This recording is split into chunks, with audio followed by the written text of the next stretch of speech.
Hola niños, espero que se encuentren súper bien. El día de hoy vamos a comenzar con nuestra nueva unidad de historia, ¿cierto? Relacionada con las grandes civilizaciones que fueron surgiendo después de este periodo imperial que tratamos la semana anterior, ¿ya? La unidad 3 entonces corresponde a cuáles fueron los principales procesos que dieron origen a una civilización europea occidental. Yo les puse estas dos edificaciones que finalmente nos reflejan, ¿cierto? El concepto nuevo que vamos a trabajar, que es del señor feudal, que de a poquito lo vamos a ir trabajando dentro de nuestra unidad. Acá observamos un castillo, ¿cierto? De características más bien francesas, y después nos encontramos con una edificación, perdón, con una edificación más bien con una inspiración, aunque tú no lo creas, más griega y más turca, ¿cierto? Y en el fondo es una edificación convertida en verdad como una mezquita, y que son estas edificaciones con el concepto de cúpula que también vamos a ir comentando al avanzar nuestra unidad. Lo primero que vamos a observar es el concepto de feudalismo, ¿cierto? Que es un sistema político, económico y social que predominó en Europa occidental durante el siglo XIX y el siglo XIII. ¿Ya? Esto se basó en una serie de lazos y obligaciones que vinculaban a los nobles, y estos son los campesinos. El concepto de feudalismo finalmente es un nuevo sistema el cual se impartió en Europa a raíz de esta emigración que existió en base al concepto de imperio romano, que ya lo habíamos conversado con anterioridad. ¿Cómo se conformó la civilización europea occidental y cuáles fueron sus principales características? Cuando se cayó el imperio romano de Occidente, se inició también una nueva etapa en la historia de Europa, ¿ya? Y de las regiones obviamente que estaban más cercanas. Esta etapa también se entiende, ¿verdad? Por un concepto de fragmentación territorial y política. ¿Qué quiere decir? Que esto se quebrantó, se rompió, y vamos a recordar también que en esta parte del imperio finalmente fueron los germanos los que se hicieron cargo de esta otra mitad de imperio, y también hubo una enorme influencia de la religión católica, de la Iglesia católica, ¿ya? Como parte de este proceso también se produjo una profunda interacción entre tres tradiciones culturales, lo que finalmente dio origen a una nueva civilización, que es la civilización europea occidental, que es la que vamos a ir tratando dentro de esta unidad. Parte de esta nueva civilización también fue en base al desarrollo y la consolidación de la tradicionalidad, como lo fueron en la Edad Media y en la época medieval, que es lo que vamos a tratar. Y también esto duró, comentar, ¿verdad?, que esto duró más de 1000 años, y en este periodo se originaron nuevas formas de organizaciones políticas y sociales, y es ahí donde hablamos de este nuevo sistema de feudalismo. Esta línea de tiempo que yo les tengo aquí es bastante compleja, ¿verdad? Completa, perdón, más bien que compleja, completa, y habla de los periodos en los cuales hubo un cambio radical, ¿verdad? Desde el año 476, donde se destituyó a este último emperador de Occidente, ¿cierto? Y se da inicio a esta Edad Media, ¿ya? Esta Edad Media en el año 1000 se va a dividir en tres pequeñas etapas, que son la temprana Edad Media, la alta Edad Media y la baja Edad Media, que en el fondo es lo que vamos a ir especificando dentro de la clase, que fue el auge que tuvo y la eficiencia que también se ve observada dentro de nuestra historia. Hablamos de una fragmentación territorial y política en Europa, y acá tenemos que ir respondiendo a la siguiente pregunta, y es cómo se configuró territorial y políticamente la Europa medieval. ¿Ya? ¿Cómo, en el fondo, cómo se modificó este periodo europeo, y cómo yo puedo hablar de una Europa medieval? ¿Por qué voy a hablar de una Europa medieval? Mientras Roma fue un imperio poderoso, los germanos y otros pueblos considerados por los romanos como bárbaros, ¿te acuerdas que los miraban como a huevos, verdad? Fueron mantenidos al margen de su territorio, los tenían ahí guardaditos, escondidos. Pero a partir del siglo III todo eso fue modificado. Por diversas razones, algunas tribus germanas se comenzaban a instalar al interior del imperio. así a la mala, conviviendo con las poblaciones romanizadas. ¿Te acuerdas que hablábamos de la romanización? Lo vamos a recordar en clase. Esta irrupción se fue acentuando en el tiempo y hacia fines del siglo V los germanos también traspasaban masivamente las fronteras del Imperio Occidente, lo que terminó por desmoronar, perdón, el Imperio Romano Occidente, que fue lo que finalmente destruyó, que fue cuando los germanos se hicieron cargo de este poder. Esto fue paulatino, ¿verdad? Y de ahí se empezó a desarrollar este concepto de mezcla de cultura entre los romanos y los germanos. Y eso fue lo que finalmente originó una nueva estructura política y social. Por otro lado, las tribus germanas también, que estaban ubicadas en parte del antiguo imperio, nombraban a sus jefes como monarcas, ¿ya? Y ahí fue cuando comenzaban a desarrollar el nuevo concepto de reinado. Y ahí hablamos de los famosos monarcas. De esta manera también se comenzó a configurar la transformación trascendental dentro del mapa de Europa. Y es ahí donde ya empezamos a hablar de Europa como tal, ¿cierto? Y esto fue lo que caracterizó o se caracterizó por una fragmentación territorial, que es lo que observamos acá. ¿Ya? Hablamos de algo nuevo en el fondo, algo que tenía que ir modificándose a poco.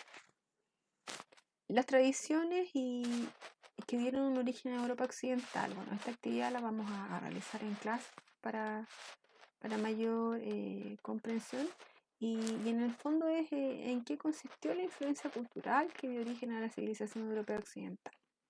Acá hay 3 textos que vamos a analizar dentro de la clase, pero también vamos a comprender que durante el primer siglo de la Edad Media, en los territorios que fueron parte del Imperio Romano de Occidente, se inició una profunda interacción de distintas tradiciones culturales, que eso finalmente fue como una mezcla de las culturas tanto griegas como romanas.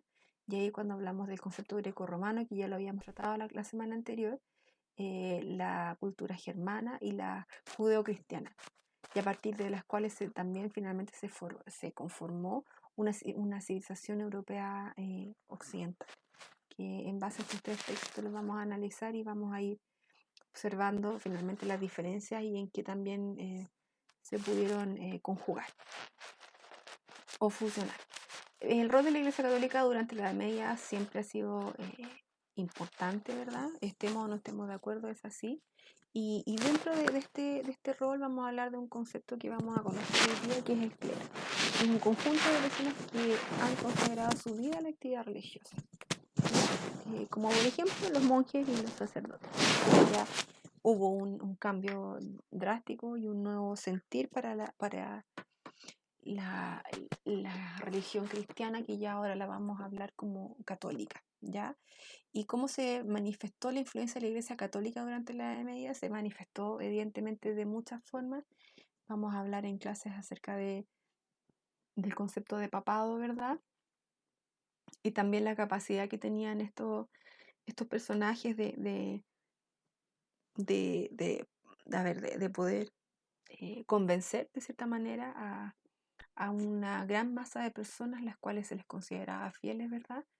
Y también que estos fueran respetados en base a las normas espirituales que ellos empezaron a determinar. Bueno, a pesar también de que Europa medieval se presentaba como un escenario político fragmentado, la Iglesia Católica se convirtió también en la fuerza unificadora de Occidente, por supuesto. O sea, hicieron fuerza con este nuevo modelo cristiano católico. Em, ¿Cuál es el origen del concepto de feudalismo y del vasallaje? Bueno, son 2 conceptos nuevos que vamos a profundizar obviamente en clase. Cuando hablamos de feudalismo, hablamos de una organización política, económica y social, ¿cierto? Que tenía características que venían en el fondo como inspirados en base al concepto de imperialismo, ¿verdad? Pero que tenía reglas distintas y tenía estos famosos monarcas, este concepto nuevo social, ¿ya? Y también hablamos de un concepto nuevo que es el vasallaje, que es una configuración de relaciones interpersonales, de dependencia, ¿cierto? y de fidelidad. Vamos a hablar de los vasajes, los vasallajes, ¿verdad? El vasallaje también fue un contrato voluntario, por decirlo de una manera, entre hombres libres, pertenecientes a la nobleza, de carácter vitalicio. ¿Ya? No cualquiera podía ser parte de este vasallaje. Habían obligaciones para poder ser parte de este vasallaje. Por ejemplo, un homenaje o una investidura, que también la vamos a ir tratando con mayor énfasis en clase. Otro punto importante que vamos a tratar en clase es acerca de la economía y la sociedad feudal. Y este mapa que les tengo aquí es como bien colorinche, que también lo encontré en internet. Y dice cuáles fueron las principales características sociales y económicas del sistema feudal. Aquí yo les tengo en el fondo como un dibujito que también lo vamos a poder encontrar en la página 130 del libro, que ahí está mucho mejor explicado. Y, y lo vamos a trabajar, por supuesto, en clase. Y aquí también se habla mucho del concepto de señorío, hablamos del concepto de trueque y un tipo de autártica que en el fondo hace referencia a un tipo de economía autosuficiente. Ya ellos tenían por ejemplo, el número en la cuarta dice tierras cedidas por el señor de los campesinos, claro. Se les entregaban tierras para que ellos también pudieran hacer sus autocultivos, ¿ya? Pero claramente esa representación está súper especificada en el libro y la vamos a tratar con mayor cautela dentro de la clase.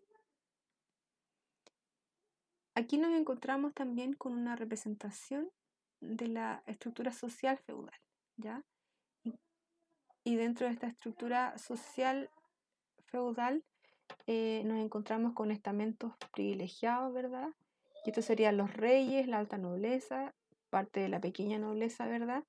Y también nos encontramos con estamentos no privilegiados, que serían los campesinos y los siervos, que ellos eran los que claramente tenían el trabajo más duro solamente por tener una condición social menor. O sea, no, que es lo que yo les planteaba desde siempre, que en el fondo es lo que les tocó. No hay nada, no hay nada como mentalizado de una manera más estructurada. O sea, es lo que les tocó y punto, no hay más. ¿Ya? Mentalidad de vida cotidiana medieval es distinta, por supuesto, y este concepto también es súper interesante porque ellos creían, ¿verdad?, en una visión teocéntrica, ¿ya? Y esa visión se supone que Dios es el centro del universo y ya dejamos de lado completamente el concepto de politeísmo, ¿ya? También hablamos de otro concepto que no deja de ser importante dentro de la influencia de esta, de esta vida cotidiana medieval, que es el geocentrismo. Y este geocentrismo considera que el planeta es el centro del universo, que finalmente después se fue esclareciendo en base a grandes estudios y es lo que nosotros hoy día tenemos como nuestra realidad. Em, Parte de la cotidianidad también del sistema medieval feudal en base al hogar y al sistema de trabajo que en el cual nosotros podemos observar y relacionarlos como parte de nuestra cotidianidad, obviamente con características diferentes, ¿cierto? Pero eran sumamente empeñosos, por decirlo de una manera, y ellos eran muy buenos para trabajar y eran muy obedientes. Y eso claramente eh, supone que van a tener siempre un mayor orden, una mayor rigurosidad dentro de su sistema y que claramente hoy día lo podemos observar en base a todos sus progresos, ¿ya? Y bueno, eso sería la clase en relación a la semana completa y por supuesto las dudas las vamos a ir resolviendo en clase.